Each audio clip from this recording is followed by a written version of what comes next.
Для этого рецепта я беру 1 стакан риса, 250 мл или 200 граммов. Рис хорошо промываю в сите.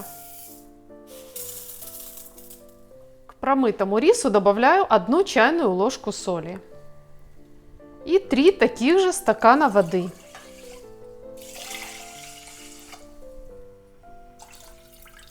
И ставлю его вариться. Рис варим до такого вот состояния, когда он практически впитал всю воду и стал совсем мягкий. А затем дадим ему остыть. Пока рис остывает, возьмем 100 граммов молока, слегка теплого или комнатной температуры.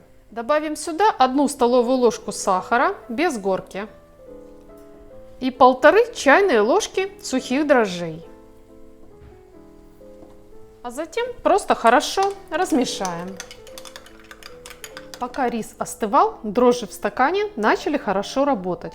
Кстати, в этом рецепте вместо молока можно использовать воду или молоко растительного происхождения. Теперь хорошо перемешаем рис и дрожжи. Дальше в эту рисовую кашу я буду добавлять пшеничную муку. При этом, конечно, просею ее через сито. Муки я подготовила 400 граммов. Это 3 стакана. Но добавлять я ее буду постепенно. Возможно, понадобится чуть больше или чуть меньше муки. Добавила 1 стакан и замешиваю тесто. Просею сюда 2 стакан муки. А также добавлю 2 столовых ложки растительного масла. И продолжаю замешивать тесто.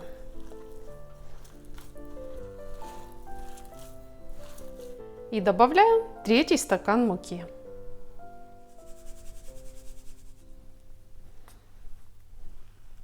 Я добавила в тесто 3,5 стакана муки, но прилипать к рукам оно у меня не перестало, видимо, из-за высокого содержания риса. Я придаю ему немножко форму, накрываю и оставляю в теплом месте подыматься. Я беру форму для запекания и бумагу для выпечки.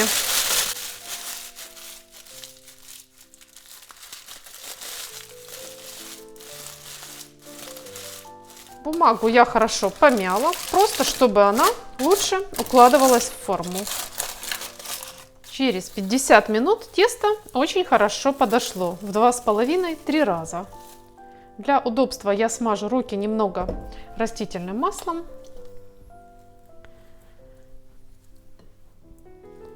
И вынимаю тесто из формы. Обмятое рисовое тесто выкладываю в форму.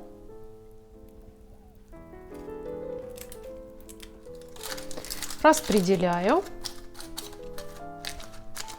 Накрываю и даю ему опять подняться. Через полчаса тесто опять хорошо подошло, и я отправляю его запекаться в духовке при температуре 180 градусов Цельсия или 356 градусов Фаренгейта.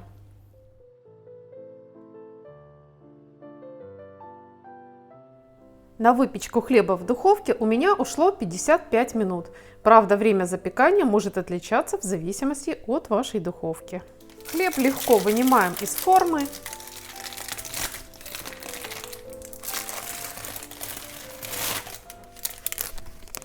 Чтобы хлеб резался идеально, нужно дать ему полностью остыть. Если у вас на это хватает терпения и времени, у меня не хватает, поэтому я разрезаю хлеб сразу с пылу с жару горячим. Невозможно передать, как ароматно пахнет, аппетитно, свежий домашний хлеб. Этот необычный хлеб получается мягкий, пушистый, пружинящий и очень вкусный. Если этот рецепт показался вам интересным, вы можете сами испечь такой хлеб и оценить его по достоинству. Если этот рецепт вам понравился, ставьте лайк и напишите ваше мнение в комментариях. Хлеб получается очень удачный, Я рекомендую вам сохранить этот рецепт, а также рекомендую подписаться на канал и нажать колокольчик, чтобы сразу видеть и другие интересные рецепты. А я желаю всем мира, здоровья, радости и, как всегда, до встречи в следующем вкусном видео.